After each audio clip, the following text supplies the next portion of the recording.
जी students, हम लोगों ने अभी तक बॉन्ड्स क्या होते हैं, उनकी कैरेक्टरिस्टिक्स क्या हैं, और कुछ जो लीगल टर्म्स होती हैं हमने वो डिस्कस कर ली हुई थी। अब हम जा रहे हैं towards the common types of bonds. Bonds की जो टाइप्स हैं उनको जानने के लिए, मतलब या उनको देखने के लिए, there are two major types. One is unsecured bonds and number two is secured bonds. नाम से आइडिया और है, अनसिक्योर्ड का मतलब क्या होगा कि ऐसे बॉन्ड्स जिनके बैक पे कोई सिक्योरिटी, कोई क्रेडिट वर्थिनेस ऑफ इशूइंग अथॉरिटी ना हो। रिवर्स केस में क्या होगा, सिक्योर्ड बॉन्ड्स कि जहाँ पर कोई सिक्योरिटी, कोई कोलैटरल या कोई भी क्रेडिट वर्थिनेस अवेलेबल हो। ठीक है। अब अनसिक्योर्ड में 3 कैटेगरीज आती हैं, लेकिन जनरली बताऊँ तो अनसिक्योर्ड बॉन्ड्स डिबेंचर्स ही होते हैं।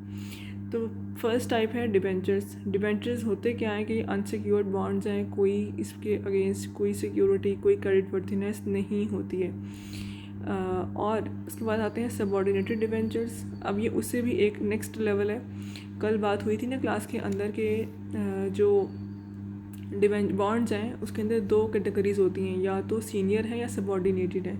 अगर एक सीनियर बॉन्ड, सीनियर डिबेंचर है तो उसका क्लेम पहले किया जाएगा अदा, कोई लाइबिलिटी है उसे पहले अदा की जाएगी। जो सबऑर्डिनेटेड है वो उसके बाद वाली कैटेगरी में आएगा, तो इसकी जो लाइबिलिटी है वो उसके बाद, सीनियर के बाद पे ऑफ की जाएगी। ठीक है। और उसके बाद है, उसने लिखा भी हो यहाँ पे, claims are not satisfied until those of the creditors holding certain senior debts have been fully satisfied। कि पहले आप सीनियर डेट्स को पे ऑफ करेंगे, उसके बाद आप इनकी लाइबिलिटी को पे ऑफ करेंगे। फिर आते हैं जी इनकम बॉन्ड्स। अब ये इन बॉन्ड्स हम जानते हैं कि बॉन्ड्स पे इंटरेस्ट पे किया जाता है और वो कंपलसरी होता है, लेकिन अगर आपका बॉन्ड इनकम है तो फिर इंटरेस्ट तब पे किया जाएगा जब अर्निंग्स अवेलेबल हैं, जब इनकम अवेलेबल है। If you are not having enough incomes और अर्निंग्स अवेलेबल, तो फिर आप किसी किस्म का इंटरेस्ट पे नहीं करेंगे। ठीक है। जनरली जो बहुत कह लो कि ऐसी कंपनीज जो बहुत एट स्टेक होती हैं, जहाँ पर हमें बहुत डाउट्स होते हैं कि शायद ये ज़रा सर्वाइव ना कर पाएँ, बहुत जिनकी अर्निंग्स भी श्योर नहीं होती हैं, वो जनरली इस तरह के इनकम बॉन्ड्स इशू करती हैं ताकि मतलब उनको कोई लाइबिलिटी ना आए। कोई देखो ना, अगर कोई और बॉन्ड इशू करेंगी तो उनको पता है कि दे विल हैव टू पे the interest at every cost, लेकिन इस केस में कंपल्जन नहीं है, इंटरेस्ट तब पे होगा जब आपके पास इनफ इनकम अवेलेबल होगी। अब ये तो हो गई हैं जी अनसिक्योर्ड बॉन्ड्स। सिक्योर्ड बॉन्ड्स दायरे से ऑपोजिट है, कोई सिक्योरिटी है। The very first category is mortgage bonds. Mortgage कहते हैं गिरवी को। तो इसके ये वो बॉन्ड हैं जिसकी सिक्योरिटी में या तो कोई रियल इस्टेट, कोई प्रॉपर्टी आ रही है, कोई भी लैंड या बिल्डिंग आ रही है। ठीक है। आप वो रखवा कर कोई बॉन्ड इशू करें, इसका क्या इम्पैक्ट होगा। बॉन्ड भी कर्ज़ा है ना, यानी कि मुझे अगर एक कंपनी है उसे कर्ज़ा चाहिए है तो वह कर्ज़ा लेने के लिए अपना कोई रियल इस्टेट, कोई भी घर, प्लॉट, प्रॉपर्टी, प्रेमिसेस वो गिरवी रखवा कर उसके बदले में कर्ज ले लें। जैसे बैंक्स में होता है generally, if you go to a bank for a loan, what they will ask, they will first ask for a security, और जब वो सिक्योरिटी आपसे मांगेंगे तो वही सिक्योरिटी की यहाँ बात हुई है कि अगर वो मॉर्टगेज दे देते हैं बॉन्ड्स के लिए तो वो मॉर्टगेज बॉन्ड्स बन जाएंगे। अब क्लेम यहाँ पर क्या बनेगा कि अगर डिफ़ॉल्ट होता है क्या होगा, तो फिर उस केस में इशूइंग अथॉरिटी ने जो एसेट मॉर्टगेज कराया होगा ना, कोई भी लैंड है, कोई बिल्डिंग है, तो उसको बेचकर जो प्रोसीड्स हासिल होंगी उन प्रोसीड्स की मदद से बॉन्ड होल्डर्स को उनका कर्जा अदा किया जाएगा। ठीक। नंबर 2 है collateral trust bonds. Collateral trust bonds में सिक्योरिटी क्या है, जो भी स्टॉक्स या बॉन्ड्स, अगर एक इशूइंग अथॉरिटी है और इशूइंग अथॉरिटी को कर्जा चाहिए है तो वो बॉन्ड इशू करते हैं, ये हम बात जानते हैं। लेकिन हो सकता है कि उन्होंने पहले भी कोई कहीं स्टॉक्स में इन्वेस्टमेंट की हो, कहीं किसी के बॉन्ड्स ख़रीदे हुए हों जो उनके लिए एसेट हो। ठीक है। तो अगर ऐसा कुछ है तो वो अपने उस एसेट को, यानी कि अपने उस स्टॉक्स को या उन बॉन्ड्स को as a collateral, as a security रखवा कर भी कर्जा ले सकती हैं इन टर्म्स ऑफ बॉन्ड्स। तो वो लिखता है यहाँ पर कि उसकी वैल्यू क्या होनी चाहिए, कोलेट्रल जो सिक्योरिटी की वैल्यू है वो 25% टू 35% ज़्यादा होनी चाहिए जितने का आप लोन लेना चाह रहे हैं। यानी अगर आपको लोन 1 लाख का चाहिए है तो आपकी जो कोलेट्रल की वैल्यू है, जो आप बॉन्ड जैसे स्टॉक्स रखवा रहे हैं सिक्योरिटी, उसकी वैल्यू 1 लाख से ज़्यादा, यानी कि 25 या 35% से तक ज़्यादा होनी चाहिए उस 1 लाख से, ताकि आप कर्ज़ा ले सको। देन आता है मेरे पास इक्विपमेंट ट्रस्ट सर्टिफिकेट्स।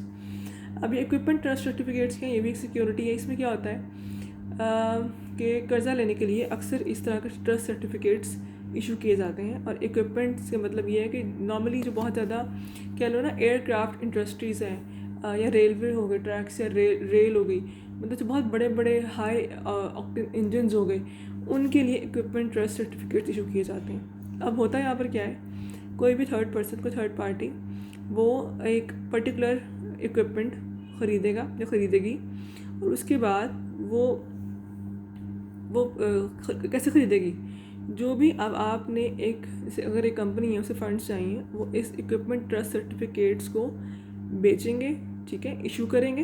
मतलब ये सर्टिफिकेट है ना, बॉन्ड डॉक्यूमेंट है ये जैसे हमने कहा था ना कि बॉन्ड इज़ अ डॉक्यूमेंट, तो ये डॉक्यूमेंट है। इसको इशू करेंगे और इशू करके पैसा आएगा। उस पैसे की मदद से कोई थर्ड पर्सन, जो कि मैंने कहा ट्रस्टी उसकी मदद से, उन पैसों की मदद से उस एसेट को, जो कि आपकी रिक्वायर्ड एसेट था, वो उसको बाय करेंगे। और बाय करके वो हैंड ओवर नहीं कर देंगे इशूइंग अथॉरिटी को, वो लीज़ करेंगे। यानी कि वो एसेट ट्रस्टी के पास रहेगा कब तक, जब तक वो लीज़ रेंटल्स अदा करते रहेंगे, यानी कि हर माह या हर 6 माह बाद या हर साल बाद। और जब वो लीज़ रेंटल्स पूरे हो जाएंगे तो उसके बाद उनको टाइटल प्रॉपर्टी ट्रांसफ़र कर दिया जाएगा, ठीक है। अब यहाँ पर भी अगर कंपनी डिफ़ॉल्ट करती है तो जो इक्विपमेंट ट्रस्ट सर्टिफिकेट्स हैं उसके बदले में जो भी आपने एसेट बाय किया था ट्रस्टी ने, उसको बेचकर उसके प्रोसीड्स की मदद से डेट्स को या लायबिलिटी को पे ऑफ किया जाएगा। मैं रिपीट कर देती हूँ, यहाँ पर थोड़ी सी बच्चों को कंफ्यूजन हो जाती है कि इक्विपमेंट ट्रस्ट सर्टिफिकेट में क्या हुआ है, कंपनी है, एक इशूइंग अथॉरिटी है, कोई गवर्नमेंट है, उनको फंड्स चाहिए, उन्होंने ये बॉन्ड है, ठीक है, ये डॉक्यूमेंट है, उन्होंने इस डॉक्यूमेंट को इशू किया, फंड्स इकट्ठे किए। फंड्स इकट्ठे करने के बाद उन्होंने किसी थर्ड पार्टी के ज़रिए वो जिस मकसद के लिए फ़ंड्स इकट्ठे किए थे, उस थर्ड पार्टी के ज़रिए उस मकसद को पूरा किया, यानी कि एसेट को बाय करवाया। एसेट बाय हो गया, लेकिन उन्होंने ख़ुद नहीं लिया, उन्होंने लीज़ रेंटल्स के ज़रिए उस एसेट को अपने पास लेना है। चूँकि मैंने पहले ही कहा था कि जैसे एयरक्राफ्ट्स हो गए या रेलवे ट्रैक्स हैं या रेल है, रेलवे इटसेल्फ है, या कोई बहुत बड़े बड़े हाई ऑक्टेन इंजन्स हैं जिनकी कॉस्ट बहुत ज़्यादा होती है, वहाँ पर यूज़ होता है इक्विपमेंट ट्रस्ट सर्टिफिकेट्स। तो इसलिए उनको एकदम से आप नहीं ले सकते हो, फिर वो लीज़ होता है कि आपने हर महीने बाद या हर 6 माह बाद या हर साल बाद एक लीज़ रेंटल पे करना पड़ेगा आपको। और उस लीज़ रेंटल के पे करने के बाद जब आपके तमाम रेंटल्स पूरे हो जाएंगे तो फिर you will get the title of the property. अब एक और कैटेगरी आती है, जिसे हम बोलते हैं टाइप्स में आती है इंटरनेशनल बॉन्ड में भी। एक होता है यूरो बॉन्ड और एक होता है फॉरेन बॉन्ड। ये हम ऑलरेडी इसे बात कर चुके हुए हैं कि फॉरेन बॉन्ड वो बॉन्ड होता है, जैसे अगर मैं कहूँ कि जी यूएस कोई गवर्नमेंट है, यूएस कॉरपोरेशन है, वो पाकिस्तान में आकर पाकिस्तानी करेंसी में बॉन्ड इशू कर दें, तो हमारे लिए क्या होगा, फॉरेन बॉन्ड। कि जी करेंसी तो हमारी है, लेकिन चूँकि इशूइंग अथॉरिटी बाहर की है तो हमारे लिए फ़ॉरेन है। और यूरो बॉन्ड क्या होगा, अगेन कोई बाहर की ऑर्गेनाइजेशन ही आ रही है, जैसे यूएस ही है, तो लेकिन अब वो दे रही है हमारे इन्वेस्टर्स को हमारी लोकल मार्केट में, लेकिन करेंसी कौन सी है, करेंसी है उनकी अपनी। जैसे मैं कहती हूँ कि अगर वो यूएस से आ रहे हैं तो फिर डॉलर्स लिखा हुआ होगा उसके ऊपर। अब इसका इम्पैक्ट क्या होगा कि अगर यूरो बॉन्ड है तो जो भी आपको इंटरेस्ट इनकम है वो आपको डॉलर से मिलेगी, अगर फॉरेन बॉन्ड है तो फिर जो भी आपकी इनकम या अर्निंग्स हैं वो आपकी रुपये में होगी, ठीक है। लेकिन in both the cases issuing authority है वो कोई भी एक्सटर्नल सोर्स है, कोई एक्सटर्नल कंट्री है, पाकिस्तान में नहीं बात हो रही कि बाहर के मुल्क से कोई भी एजेंसी, कोई भी बॉडी, कोई भी ऑर्गेनाइजेशन वो आएंगे और बॉन्ड इशू करेंगे। यूरो बॉन्ड में करेंसी उनकी अपनी होगी, लेकिन बेचेंगे हमारे इन्वेस्टर्स को। फॉरेन बॉन्ड में करेंसी भी हमारी है और इन्वेस्टर्स भी हमारे लोकल हैं, राइट। तो ऐसा अक्सर होता है, इंटरनेशनल जब एक्सपेंशंस होती हैं तो इस तरह से किया जाता है। अब आती हूँ जी characteristics of contemporary types of bonds. ये एक और तरह से हम पढ़ते हैं, कुछ टाइप्स हैं इसकी। एक है जी ज़ीरो और लो कूपन बॉन्ड्स। ज़ीरो और लो कूपन बॉन्ड का मतलब क्या होता है कि जिसके ऊपर इंटरेस्ट रेट ना हो, ठीक है, या बहुत कम हो। लो मीन्स बहुत कम है, या तो ज़ीरो है या फिर बहुत कम है। अब आइडियली ऐसा लगता नहीं है ना कि क्या ऐसा हो सकता है कि कभी इंटरेस्ट ही ना हो।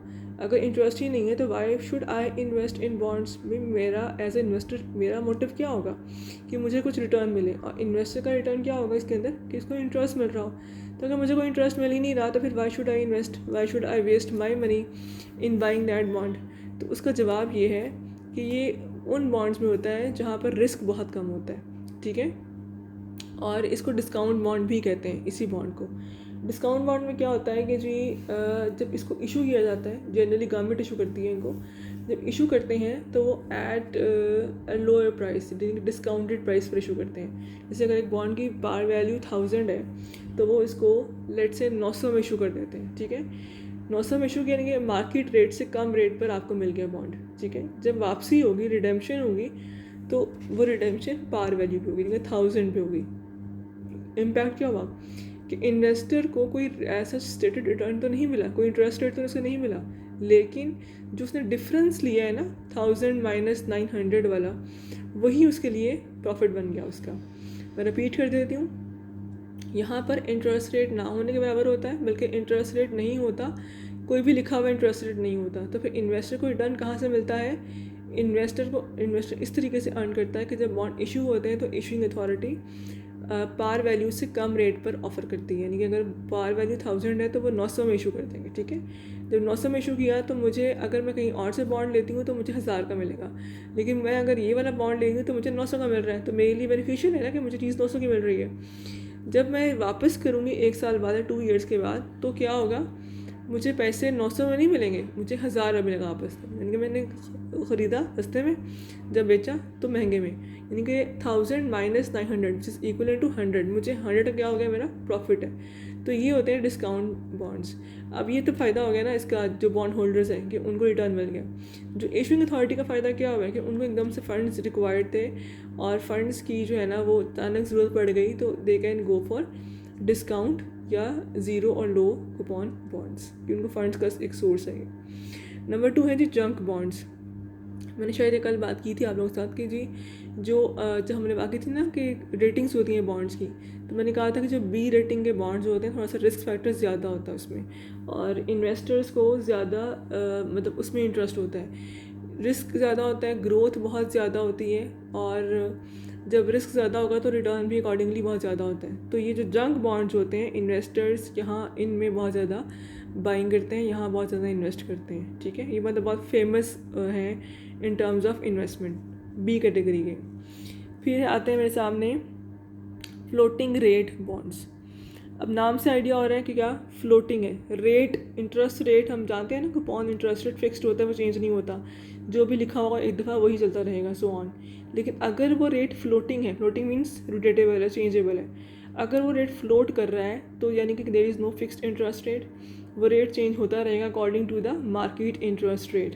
लेकिन स्टिल यहाँ पर क्या होगा, यहाँ पर एक स्लैब या कैप्स बनी होती हैं, lower cap and higher cap, ठीक है। जैसे अगर आपने जब इशू किया तो इंटरेस्ट रेट 7% था फॉर एग्ज़ाम्पल, तो आपने कहा कि जी ये कम से कम 3 to 10, यानी कि कम, अगर इंटरेस्ट रेट मार्केट कम होता है तो ये कम हो जाएगा ना, तो कम से कम 3, ज़्यादा से ज़्यादा 10, इसके दरमियान ये फ्लोट करेगा। इस तरह से ये इंटरेस्ट रेट बनता है फ्लोटिंग रेट बॉन्ड्स के अंदर, ठीक है। इंटरेस्ट रेट फ्लोट करेगा, फ्लक्चुएट करेगा according to the market interest rate. अब ये कब ज़्यादा पॉपुलरली इनकी ट्रेडिंग होती है, जब किसी भी मुल्क के अंदर इन्फ्लेशन ज़्यादा हो रही हो, जैसे कि जैसे हमारे पाकिस्तान है, लाइक कोई भी चीज़ें ऐसे फिक्स नहीं है, कुछ फ्यूचर प्रिडिक्टेबल नहीं होता, तो वहाँ जब मुझे पता है कि जी मुल्क में महंगाई ज़्यादा हो रही है, इंटरेस्ट रेट बढ़ेगा, तो I should go for floating rate bonds, कि ये इंटरेस्ट रेट अगर मार्केट में बढ़ेगा तो यहाँ भी ये इंटरेस्ट रेट ज़्यादा हो जाएगा। अगर आपको लगता है कि जी मुल्क का हालात बहुत स्टेबल हैं और शायद अगले साल इन्फ्लेशन कम हो जाए, शायद अगले साल इंटरेस्ट रेट कम हो जाए, तो फिर ये अच्छी चॉइस नहीं होगी, ठीक। देन आते हैं जी एक्सटेंडेबल नोट्स। बॉन्ड्स है ना, वो एक कैटेगरी नोट्स होती हैं, ये बॉन्ड्स ही हैं, थोड़ा सा इनकी मैच्योरिटी पीरियड कम होता है, यानी कि बॉन्ड्स का होता है 30 ईयर्स, नोट्स 20 ईयर्स तक होते हैं, 10 to 20 ईयर्स। एक्सटेंशन का मतलब क्या होता है, मतलब बढ़ा देना, ठीक। अब वर्ड है एक्सटेंडेबल नोट्स, ये वो नोट्स हैं, वो बॉन्ड्स हैं जिनको हम एक्सटेंड कर सकते हैं। कैसे, आपने एक बॉन्ड बाय किया और लेट से 5 साल का था, ठीक है, अब जब आप अगर आपने लिया ना एक्सटेंडेबल, तो ये 5 साल बाद दोबारा आपको 5 ईयर्स की एक्सटेंशन मिल जाएगी, यानी कि सेम पीरियड की। If you have bought a bond of 5 years तो 5 ईयर्स की एक्सटेंशन मिल जाएगी। वैसे मज़े की बात है, जैसे हमारे यहाँ होता है ना कि एक्सटेंशन मिलती है हाई ऑफिशियल्स को सीट्स पर, तो ये वो वाले ये बॉन्ड्स हैं कि ये जहाँ पर उन डॉक्यूमेंट्स को एक्सटेंशन मिल जाती है। अब जब एक्सटेंशन मिलेगी तो ये नहीं होगा कि जो इंटरेस्ट रेट डे 1 पे था वही आ जाएगा, नो। 5 साल तक आपने जो इंटरेस्ट रेट लिखा हुआ था कूपन इंटरेस्ट रेट वो अर्न करिए। 5 साल बाद दोबारा से इंटरेस्ट रेट डिसाइड होगा, क्योंकि उस वक्त मार्केट का जो भी इंटरेस्ट रेट होगा अब वो एंटर होगा और आपको एक्सटेंशन मिल जाएगी for further 5 year period. Then आता है मेरे सामने पुटेबल बॉन्ड्स। हमने बात की थी ना कॉल ऑप्शन की, कि जब अगर इशूइंग अथॉरिटी चाहे तो बॉन्ड को कॉल बैक कर सकती है, बाय बैक, परचेज बैक कर सकती है। ऐसे ही पुट और कॉल दोनों जैसे एडवर्स केसेस होते हैं। कॉल होती है इशूइंग अथॉरिटी के पास, पुट ऑप्शन होती है बायर या होल्डर के पास। तो अगर मैं बायर हूँ बॉन्ड की, तो अगर if I have bought A puttable bond, तो क्या होगा कि मैं जब चाहूँ उस बॉन्ड को वापस करके अपने पैसे रिकवर कर सकती हूँ, ठीक है। ये होल्डर के पास राइट होता है। इसके लिए भी ऑप्शन ये होती है कि ये नहीं कि मतलब आज लिया और वो कर लिया, ये होगा कि after the expiry of a certain time period if I have bought puttable bond I can go for put option, और फिर मैं अपने बॉन्ड को पार वैल्यू पे राइट यानी कि आपने पार वैल्यू पे रिडम्पशन होगी अगर आप पुट ऑप्शन को इस्तेमाल करेंगे। कि आप चाह रहे हैं कि जी ये बॉन्ड जो है ना ले लें और मुझे पैसे वापस कर दें, तो जो भी उसकी पार वैल्यू है वही मिलेगी आपको। याद रहे जब हमने कॉल की बात की थी तो मैंने आपसे कहा था ना कि चूँकि कॉल इशूइंग अथॉरिटी कर रही है ना, तो नुकसान होगा होल्डर का, तो इसलिए वो ज़्यादा पैसों में आपसे कॉल करते हैं ताकि नुकसान ना हो होल्डर का, तो वो कॉल प्रीमियम पे आपको वापस ही होती है। लेकिन अगर आप पुट ऑप्शन इस्तेमाल करेंगे तो चूँकि अब आप खुद अपनी मर्ज़ी से बॉन्ड वापस करना चाह रहे हैं, तो फिर आपको पुट ऑप्शन पे I should say par value पर ही रिडम्पशन होगी, और ये आपकी अपनी चॉइस होगी कि अब आपने पुट ऑप्शन इस्तेमाल करनी है कि नहीं करनी, ठीक। लेकिन again after the expiry of certain time period होगा। तो इस तरीके से हम लोगों ने आज बात कर ली है रिगार्डिंग टाइप्स ऑफ बॉन्ड्स। इंशाल्लाह हम कल अब बात करेंगे फॉर द बॉन्ड यील्ड्स।